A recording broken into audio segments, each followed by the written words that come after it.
North Korea amadi United States of America leibak ani asina nungsinarakhidabagi maram kaya ama laikre maram mayam singdugi manungda ama oiriba sahi kunithoi surba Otto Wembert koba USA macha amana North Korea gi jail la lairaba matung mareibak USA da halaklaba matungda numit tarukni gi manungda sikibagi wari amagi matangda muk mayamgi mafamda thamjarake mayam puno puchum thang creative channel na taram okchari channel asibu support tawiduna atenba matamda 40k subscriber yohan bibagi damakta mayam puno pu hainingai leitana thagatba phogdokchari channel asibu subscribe tawidribe isinau singna subscribe toksinbiduna bell icon nambiu amadi live share comment amamamta tawiramu Mamangi video da North Korea gi Kim Jong Un gi matang da video ahum semjakhrabani adubu viewers singna makhata na lamdam asigi Kim Jong Un gi matang da sembiraknaba haibirakpagi damakta ngasigi video asisu amuk semjabani Otto Wembert Fred Wembert amadi Cindy Wembert ki macha ahum gi manungda khwaidigi ahalni Otto Wembert mapung mari pharaktuna mahaki chahi kunithoi surakpha dwaida Virginia da mahaki college makha tamthagi mahaki makha tarakpa scholarship semester ki damakta Hong Kong da chatnabagi plan tawki scholarship adugi makha tarakpada ahanbo oina New Year adventure ki damak North Korea haidiba lebak asida chatki haidiba New Year gi numidang asida Pyongyang haidiba city asida su makhal mathel gi light kaya ga loinana New Year gi celebration pangthokki haidiba numit asida akhanna North Korea gi government na alcohol siznaba yabagi ayaba dusu piki Pyongyang city da leiba Yanggak to haribo hotel aduda lairiba foreigner sing adudi numidang atheng phawba harau tayambagi thoram adu pangthoknaki hariba hotel asigi manga suba floor da Otto Wembert leiduna makoi team adu atheng ahing phawba harau mathoi kaki hotel asigi ani suba floor da lairiba staff kaktangi oiba restricted area asigi phaglang na napiba poster amakak Otto Wembert na sethaki video footage asida yengbiyo numit asigi ahing pung amaga minute yankhai taret chalakpa sawaida nupa amana hotel asigi phalang napliba poster amaka kanna phagtokli poster asibu hudan bagi damak North Korea gi police na Otto Wembert pu phaki aduga mahak pu court ta puthoki North Korea si aduki matik tamthi amadi yamna restricted oiba leba amani haiba Otto Wembert na hana khangi maram aduna court ki trial asida asumna mahakna kapluduna phongdokli aina tawriba phatraba thabak asigi damakta ai aduki matik lanjare aibu ngakpiu aina maram oiduna USA amadi North Korea haidiba leba ani asigi maramda nungsinadana ba khak sinjaroi aibu amukta thadokpiu ai aduki matik lanjagre haiduna kapladuna court asida mahakna masagi maranya jaduna kanna haijaki adubu mahakna tawriba thabak adugi damak court adugi trial na Otto Wembert pu chahi tara manga jail da leiduna thabak kanna sugadabani haiduna mahakpu phadok piki mahakna tawriba thabak aduga pirakliba phadok asigi arum ayang asi aduki matik khenaba aduda Otto Wembert mathwai nungaite aduki matik tengtha nawoina kapki asumna January gi tang anida Otto Wembert North Korea thadokpagi muhutta North Korea gi custody da oina leiki tha ani leiraba matungda North Korea ki television singda mahakna mahaki maran rajare haiduna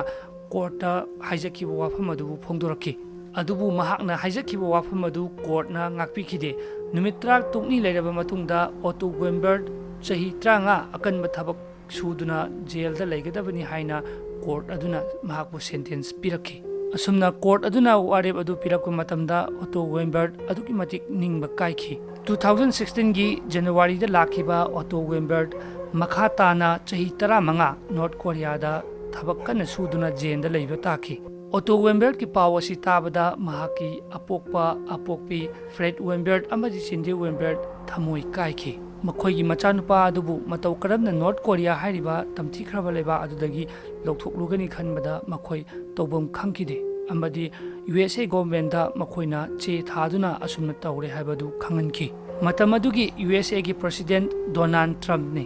Donald Trump na hariba Otto Wembert ki matang asida aduki matik thawai yauna kari tawraga kamdongna lokthokani haibagi matang aduda kupna neinaki adubu wafam asigi matangda North Korea gi mathakta mahakna karisu tawba ngamkhide asumna chahi ama leiraba matung 2017 da North Korea government dagi USA government da asumna paw ama lakhi madudi Otto Wembert masagi anaba madagi hospitalized tawduna leire nakhoi government na mahaku lawba laklo haiduna paw pirakhi ꯊꯥ 14 ꯆꯨꯞꯅ North Korea ꯔꯦꯖꯤꯝꯒꯤ ꯄ꯭ꯔꯤꯖꯅꯔ ꯑꯣꯏꯗꯨꯅ ꯂꯩꯔꯕ USA citizen Otto वेम्बर्टपू लौब चटनबगी special mission असिदा USA गवर्नमेंटना Mike Flueckiger कौबा डॉक्टर अमदा सिनखी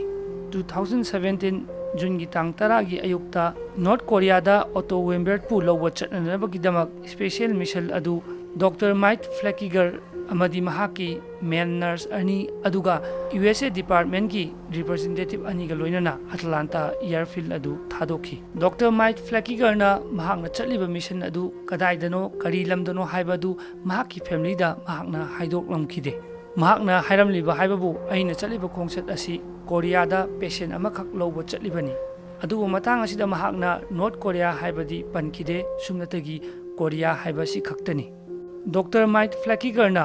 नॉर्थ कोरिया हाइबगी महुत्ता कोरिया खक्तमक महाकी फैमिलीदा हाइबगी मरम असि मयामसु वाखल अमुक्त तौदुनी येंबियु करीगुंबा महाकी खोंगसत अदु नॉर्थ कोरियादनी हाइना वाफम अदु थमलंबा तारबदी महाकी लेहौरिबा मतु मचा फैमिली सिंगना महाकी दमक अदुकी मतिक वाजगदबा अदु खल्लुबदगी नॉर्थ कोरिया हाइबसी पनखिदबनी मिशन असिगी फ्लाइट की लंबी असी अदुकी मतिक सांगी ग्लोब अमगी तंखाय अमगा पाइबगुंबनी मरम अदुना अमेरिका दगी नॉर्थ कोरिया योगी हाइरबदी मरक्ता मखोगी फ्लाइट अदु अमुक रिफिल तौबा अमा मथौ ताइ अदुबु मखोइना तारुगदबा नॉर्थ कोरिया की पियोंगयांग दगी थाव हानबगी अयाबगी परमिट अदुदी पिरमदे मरम अदुना मोंटेना अमदी अलास्का हाइरिबा इंटरनेशनल एयरपोर्ट अनि असिदा रिफ्यूल तौदुना मथंग मथंग पाइखे मखोइगी फ्लाइट असिना असुम पाइरकपना जापान की इंटरनेशनल एयरपोर्ट सपोरो हाइरिबा मफम अदुदा इवनिंग की मतमदा अमुक लैंड तौखी लमसांग का हेना लापना लाखिबा मरमना फ्लाइट अदुगी फिबम अदु कंडीशन अफबा हाइबदुमदी ओइखिरमदे मखोइगी खोंगसत असी जापान हाइरिबा लेबा असिदगी नॉर्थ कोरिया यौबा हाइबसिदी अदुकी मतिक अनकपा अमा हाइबदुदी ओइरे अदुबु प्रॉब्लम अमना जापान दगी नॉर्थ कोरिया डायरेक्ट पाइबगी अयाबा अदुदी लेरमदे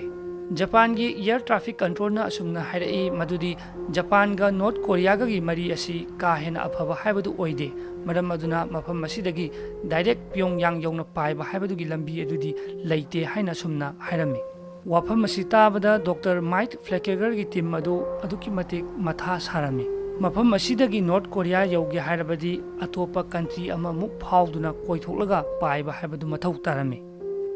अदुबु यामना लाइबक फबा अमना जापान की प्राइम मिनिस्टर ना नॉर्थ कोरिया की गवर्नमेंट का फाउनबिदुना तंगाई फदना हाइरिबा मिशन असिगिदी जापान की इंटरनेशनल एयरपोर्ट की डायरेक्ट प्योंगयांगदा पाइबगी अयाबदु पिरमे असुमना अहिंगदुमा पोथारगा नोंग हेत nganbaga मखोइगी टीम अदु सपोरा हाइरिबा इंटरनेशनल एयरपोर्ट असिदगी डायरेक्ट प्योंगयांग तमना पाइखि मखोइगी प्लेन असिना माइल चामा अमुक पाइरबा मतुंग नॉर्थ कोरिया की ममांग थंगबा बाउंडरी सरुक योरपा अदुवाइदा जापानीज की एयर ट्रैफिक कंट्रोल ना असुमना हाइरई नखोइना पाइरिबा प्लेन अदुगी ममांगदा नॉर्थ कोरिया लेरबनी अखोइगी ऑफिशियल ना मखा ताना लंबी असी सिजिन्नबा यादबना मरम ओइरगा अखोइगी सर्विस असी मुथच्चरगे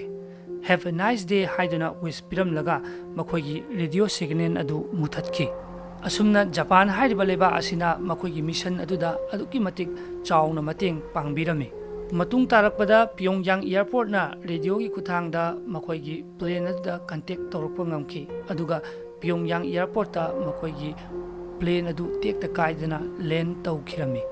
किगर की टीम अदुबु स्कोर्ट तौदुना था क्यागी ममांगदगी हॉस्पिटलाइज तौदुना लेरबा ऑटोना लेरिबा प्योंगयांग फ्रेंडशिप हॉस्पिटल हाइरिबा बिल्डिंग अदुदा पुसिलखी मखोइगी टीम अदुना यौसनखिबदा हॉस्पिटल अदुगी चीफ स्टाफ याउना डॉक्टर अनि अदुगा नर्स मरिगा लोइनना ऑटो वेम्बर्टपु सेवा तौदुना लेरमी डॉक्टर अदुना नखोइना महाकपु एग्जामिन तौबा यारनी हाइदुना अयाबा पिरमखी मखोइगी याथंग फंगलबदा फ्लकिगरना ऑटोबु अहानबा उबा मतमदा महाक कमादा लेरंबा हाइबदुदी ओइरमदे ममित अदु तरु तरु पांगदुना लेरमी अदुबु महाकी हक्चांगी फिबम अदुदी अदुकी मतिक सोक्सनदुना लेरमी ऑटोगी बॉडी की स्किल्सिंग अदु टॉर्चर तौखिबगी अशोक अपन लेब्रा हाइदुना चेक तौबदा थोइदोकना अदुगुंबगी ममीदी तारमदे अदुबु महाकी हक्चांगसिंग असिगी फिबम असी करिगिदमक असुकी मतिक सोक्सलमलिबनो हाइना हंगबदा मखोइगी डॉक्टर अदुना स्टेटमेंट अनि असुमना पिरखी महाकना जेलदा लेबा मतमदा फजना थोंग थाक्तबा पोक थोंगबा चाबा मतमदा बैक्टीरियन पॉइजन ओइदुना असिगी फिबम असी ओइरकपनी अदुगा मरम अमना महाकना जेलदा लेबा मतमदा वाखल नुंगाइतबना मरम ओइदुना तुमु यादबदगी पोथानबगीदमक ꯅꯨꯡꯗꯥꯡ ꯑꯍꯤꯡ ꯈꯨꯗꯤꯡꯒꯤ ꯇꯨꯝꯕ ꯌꯥꯅꯅꯕ ꯍꯥꯏꯗꯨꯅ ꯍꯤꯗꯥꯛ ꯗꯣꯁ ꯑꯅꯤꯔꯛ ꯊꯥꯈꯤꯕꯒꯤ ꯔꯤꯑꯦꯛꯁꯟ ꯑꯗꯨꯅ ꯍꯥꯏꯔꯤꯕ ꯐꯤꯕꯝꯁꯤꯡ ꯑꯁꯤ ꯑꯣꯏꯔꯛꯈꯤꯕꯅꯤ ꯍꯥꯏꯅ ꯐꯣꯡꯗꯣꯔꯛꯈꯤ꯫ 2017ꯒꯤ ꯖꯨꯟꯒꯤ ꯇꯥꯡ 12ꯗ ꯑꯣꯇꯣ ꯋꯦꯝꯕꯔꯠ ꯑꯔꯣꯏꯕ ꯑꯣꯏꯅ ꯅꯣꯔꯠ ꯀꯣꯔꯤꯌꯥ ꯊꯥꯗꯣꯔꯛꯈꯤ꯫ ꯄ꯭ꯂꯦꯟ ꯇꯣꯡꯕꯒꯤ ꯚꯥꯏꯕ꯭ꯔꯦꯁꯟ ꯊꯣꯛꯄꯒꯤ ꯃꯔꯝ ꯑꯁꯤꯅ ꯑꯣꯇꯣ ꯋꯦꯝꯕꯔꯠꯀꯤ ꯍꯛꯆꯥꯡ ꯑꯁꯤ ꯑꯃꯨꯛꯀ ꯍꯦꯟꯅ